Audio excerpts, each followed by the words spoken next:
कल भी मैंने कहा था, आतंकवाद को जड़ से खत्म करने के लिए और पाकिस्तान समर्थित आतंकवाद जो कई दशकों से हमको टारगेट किए हुए हैं, चाहे वो कश्मीर हो चाहे पंजाब हो, ये पूरी दुनिया जानती है और पूरा देश आतंकवाद से तंग आ चुका है। हम चाहते समाप्त हो, और जो ताकतें पाकिस्तान के सरजमीन पे आतंकवाद को पनपाने का काम करती हैं, उनका सफाया होना बहुत ज़रूरी है।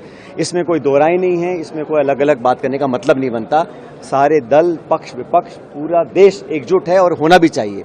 और हमारी सेना का जो प्रदर्शन रहा है ऑपरेशन सिंदूर में, जिस पराक्रम का परिचय उन्होंने दिया है, जिस मुस्तैदी से न सिर्फ भारत की रक्षा करी है लेकिन उन ठिकानों को ध्वस्त किया है जो आतंकवाद के नर्सरी थी, तो मैं समझता हूं हमारी सेना को सलाम हमें करना चाहिए। और मैं तो कहता हूं न सिर्फ सैनिकों को, लेकिन उन सैनिकों के परिवारों को जिन्होंने अपने लोगों को हमारी रक्षा के लिए सरहद पर भेजा है, उन लोगों को मैं साधुवाद देता हूं, उन परिजनों को।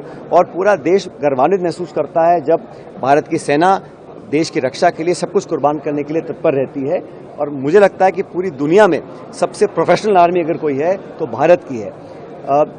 लेकिन जिस प्रकार से युद्ध विराम किया गया, उसकी घोषणा एक तीसरे मुल्क के राष्ट्रपति करते हैं, ये अप्रत्याशित है। आज तक कभी ऐसा हुआ नहीं है। और क्योंकि पाकिस्तान ने सीज फायर की घोषणा के चंद घंटों बाद उसका वायलेशन किया, कश्मीर बॉर्डर पर लगातार मोटर बॉम्ब्स और फायरिंग करी, कई निहत्थे लोगों की, निर्दोष लोगों की जानें गई हैं। तो जिस देश से आपने समझौता किया है, क्या विश्वसनीयता है उसकी, क्या क्रेडिबिलिटी है कि आगे इस प्रकार के काम नहीं होंगे। और मुझे तो इस बात की भी चिंता है कि IMF ने अभी बहुत बड़ा लोन उनको दिया है और अमेरिका के राष्ट्रपति कहते हैं बहुत व्यापार करेंगे पाकिस्तान के साथ। जो संसाधन पाकिस्तान के पास हैं उसका वो दुरुपयोग नहीं करेंगे, इसकी क्या गारंटी है। वो टेरर फंडिंग दोबारा चालू नहीं करेंगे, इसकी क्या गारंटी है। इसलिए सरकार को स्पष्ट करना चाहिए कि क्या आश्वासन उनको मिला है, क्योंकि हम लोग चर्चा करें आतंकवाद की और अमेरिका ने नया शगुफा छोड़ दिया है कश्मीर का। कश्मीर की तो चर्चा ही नहीं थी भाई, ये अलग अलग मुद्दे हैं और कश्मीर द्विपक्षीय मामला है। इसका अंतर्राष्ट्रीयकरण करना मैं समझता बड़ा दुर्भाग्यपूर्ण है, होना नहीं चाहिए।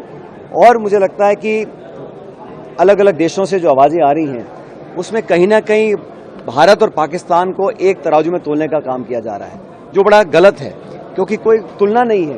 भारत की अर्थव्यवस्था पाकिस्तान से 11 गुना है, वो एक फेल्ड स्टेट है। इमरान खान को जेल में डाला हुआ है, इलेक्टेड MPs को जेल में बंद किया हुआ है, ISI और पाकिस्तान आर्मी देश को चलाती है और वहाँ की जो सरकार है वो एक बड़ी कमज़ोर सरकार है। इसलिए उनकी विश्वसनीयता पर मुझे सवाल है। इसलिए सरकार को स्पष्ट करना चाहिए कि किन मापदंडों को देखकर, किन आश्वासनों को लेकर हम लोगों ने सीज फायर किया है। और अमेरिका का जो हस्तक्षेप रहा, कश्मीर पर मध्यस्थता की वो बात कर रहे हैं, उसको सिरे से नकारना चाहिए।